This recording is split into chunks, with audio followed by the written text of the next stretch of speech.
This is Beat the Closing Line.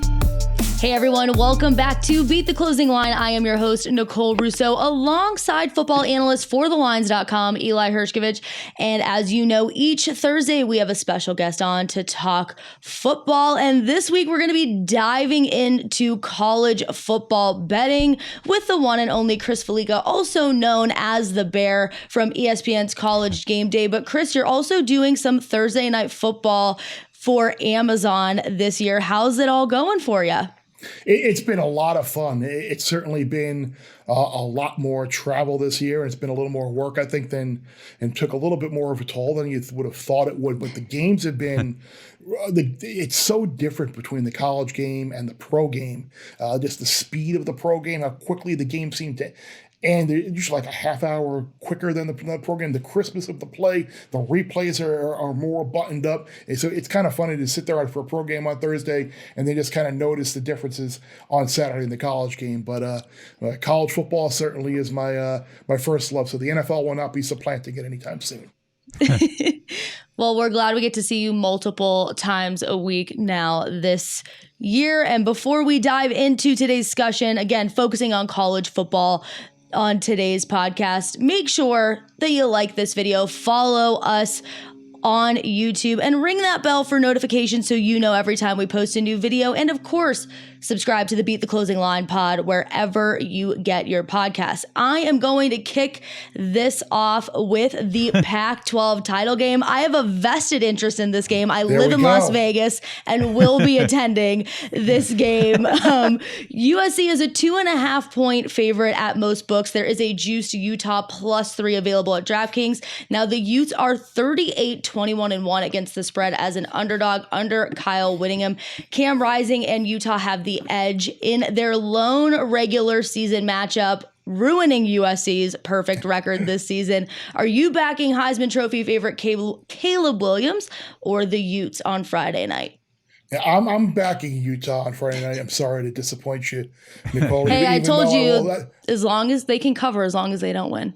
A 2-point SC wins, everybody goes home happy. The Pac-12 goes home happy. Utah backers go home happy. I'd be fine with that. I just worry about SC's defense, and I know I sound like I'm beating it. A broken record and beating the same drum, but it's hard to think that they're going to suddenly decide to stop someone. If Utah does not turn the ball over, and typically they do not, they did have the one turnover in the regular season meeting when they were going in, but SC had a ton of trouble with Dalton Kincaid, who had the massive game. You would obviously think that they're more prepared for him now, and that Kyle Whittingham and the offensive staff will try and figure out some other wrinkles to get other people the ball, which then might allow them to go back to Kincaid. But in a situation like this, you mentioned Utah as an underdog. If you go back the last 5 years as well, they've been an underdog 10 times. 8 of them have either resulted in a Utah win or a loss by a field goal or fewer. So it's like they typically play close games. They typically play really well in this role. I think it's going to be a pretty good environment in there on Friday night. I was there for last year's Pac-12 title game. Utah had a ton of fans there, and I would think there'll be obviously a lot of SC fans who make the trip over from LA as well. So yeah, I am going to back Utah, expecting them not to have the unforced errors and not to give USC easy free points. And I think not having Travis Dye might come into play a little bit tomorrow night. Could be a lot of hits on Caleb Williams, so we'll see what happens. Yeah, USC's defense has been a tough spot all year, and I am just praying. We know Utah travels very well. I'm praying that USC fans are traveling well. I don't know exactly. Are you worried that they might not show? I'm not worried that they might not show. I just don't know exactly I know which section I'm sitting in. I just haven't figured out if I'm going to be like the lone Cardinal in gold among a bunch of Utes. So I'm just hoping that my section happens to be Trojans, but excited for it either way. Make sure to cover your ears, or at least mute the TV, because I'm sure you'll hear Nicole screaming. You will. If you don't. But over to Saturday afternoon, early afternoon, Chris, and the MAC championship game in Detroit. Toledo, a short favorite against Ohio, -1.5 at most books. And some bettors out there have pretty big futures odds on Ohio to win the MAC championship going back to the summer, as high as plus 2,500. Total is set at 55. How are you, if you are going to bet this game. How are you going about it? Yeah, I have a hard time betting this game, not knowing the status of DeQuan Finn, the Toledo quarterback. Like without him, I think they're going to have a lot of difficulty on the offensive side of the ball. They've clearly been a different team without him this year. There were reports that he was in a walking boot. So, look, if you have information and you know he's going to play, you're going to get Toledo on the cheap here, because obviously Ohio's quarterback, he's out as well. Like the fact that the game is indoors probably favors a more high-scoring game, but that's a big number to potentially go over with at least one and maybe two backup quarterbacks in there. If I had to play one of those little pick and pulls, I'd probably take Toledo just because you're getting them on the cheap. We're going to take it back to the Power 5 conference title games. Now, College Game Day is going to be in Arlington for the Big 12 Championship. TCU, the market hasn't really respected them all season. They are a 2.5-point favorite against Kansas State. The total sitting at 62. You can find it at 61.5 at some shops. You have some big futures odds on the Horned Frogs to win the Big 12. How are you betting this matchup? Yeah, I do have a nice 18-1 ticket on TCU, and Mark Cohen, who's the associate AD at TCU, says I'm like the most revered person in Fort Worth because I picked TCU to win the Big 12 on game day prior to the year and got kind of ridiculed for it, and here we are, 1 win away. But I basically kind of punted on this game in terms of really doing some true handicapping, because I knew going in, I've got my future. I took Kansas State plus the 2.5 on the spread. Maybe I can thread a little bit of a needle and win both.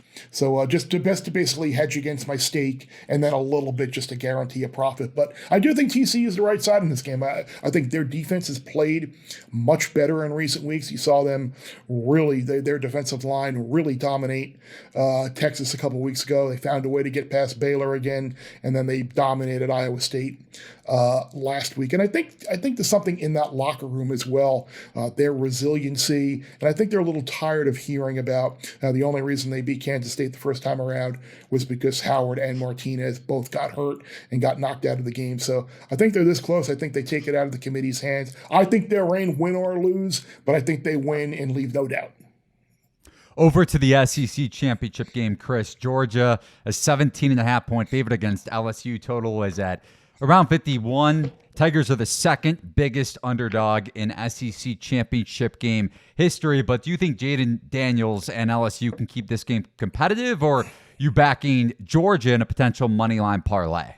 Yeah, well, I have a Georgia in a moneyline parlay up against the future in the ACC championship game that I have, because I have North Carolina at 20-1 to win the ACC. So some of my preseason futures panned out and put me in a good position, but obviously I'm not going to lay $3 on the money line, because that takes too much of the potential profit away. But so I did use Georgia in a money line parlay with Clemson, obviously, because if North Carolina wins, then we're doing really well. So I put Georgia in a moneyline parlay along with Buffalo in the MAC, which I think a few people have actually said they didn't like Buffalo, but if they can't beat Akron at home, I don't deserve to win the bet. But I'm actually laying the points here with the Bulldogs anyway in this game. I mean, I don't expect Jaden Daniels to be 100%. If he cannot move around, that's really going to hinder the LSU offense. And I think as much as Georgia won the national title last year, I think there is still a faction of people in that locker room amongst the fan base and the coaching staff that they didn't win the SEC, and that matters. Like, of all these conference championship games, like, this one matters. I don't want to say the other ones aren't real, but this is the most genuine, passionate, real, non-manufactured. So I think that matters. I think Stetson Bennett adds to his legacy. And you look at the Georgia defense. If you go back the last couple of years, there's 6 times that they have faced a top 15 team that hasn't been named Alabama. They've allowed 13-3, 11, 13-0, and 3. So they didn't allow 2 touchdowns in any of those games. I think it's going to be tough for LSU to score. I think it's basically a home game for Georgia, obviously, and I think they get out and get an easy win. We're going to take it on to the nightcap. Now, Michigan is a 17-point favorite against Purdue, and the total is set at 52. The Boilermakers quarterback, Aiden O'Connell, is set to start after his brother passed away last weekend. Can Purdue's offensive line hold off the Wolverines' pass rush, or will they and the Wolverines' running backs, Donovan Edwards and Blake Corum, be too much? Now, there is a chance Corum does not play due to a knee injury. What are you liking on this one? Yeah, I would think if Michigan can get by without playing Corum, I think they would. To answer your initial question, though, I think Purdue will have some success, but I think for a majority of the time, they will not have a ton of success. I mean, they are a pass-first, no-run offense. I think they will hit a couple of big plays, but I think they will also have their fair share of 3-and-outs. I think the fact that the game is indoors does help Purdue. You don't have to worry about weather impeding that passing attack. So I think Purdue will score some points. I think they have a chance to cover the game. I do think it will be higher scoring because I do think you're going to see Edwards and that Michigan offense get some big scoring plays like they did last week. And Purdue will be playing catch-up much of the game. Passes will be thrown. Clock will be stopped. A lot more plays. So I would play Purdue and the over in the Big Ten game. But you like Michigan to advance, and you like Michigan to make the college football playoff, and they have the second shortest odds to win it all in the college football playoff at around plus 300. Georgia, the odds-on favorite at around minus 150. After Georgia, Michigan, it's Ohio State at 8-1, followed by Nicole's Trojans and TCU at plus 1,200, and then Alabama at 60-1. So if you were to bet one team to win the college football playoff right now, which one would it be? And is there any part of you that wants to take a long shot on the Crimson Tide? No, I don't get this Alabama love. Like why are we talking about them making the playoff? I mean, you got 2 losses. You didn't even reach your conference championship game. You lost your 2 biggest games of the year against LSU and Tennessee. Like you're hanging your head on a September win at Texas with Quinn Ewers out on a last-second field goal. Like that's your win. Like I don't get it. All the talking heads out there and the people trying to make a case for Alabama to get in. Like I don't get it at all. It's so funny. Because, Nicole, you'll appreciate this too. Like for the last however many years, we've been talking about, we need different teams in the playoff. We need Pac-12 team in the playoff. We need someone else in the playoff from the Big 12, not Oklahoma. And now here we are with an opportunity, potentially a game away from having both USC and TCU in the playoff. And now everyone's like, yeah, but Ohio State and Alabama are better. I'm like, well, what is it? Do you want the 4 best or do you want the season to play out? Because if you want the 4 best, then you're going to take Ohio State, Alabama, Georgia, and Michigan every year. But why play the season? So I like the fact that we could get some different teams in there. It kind of goes against the argument, too, that people think it's predetermined and we're not getting different teams in last year and playoff expansion, so we don't need to get into that. But I still think Georgia's a team to beat.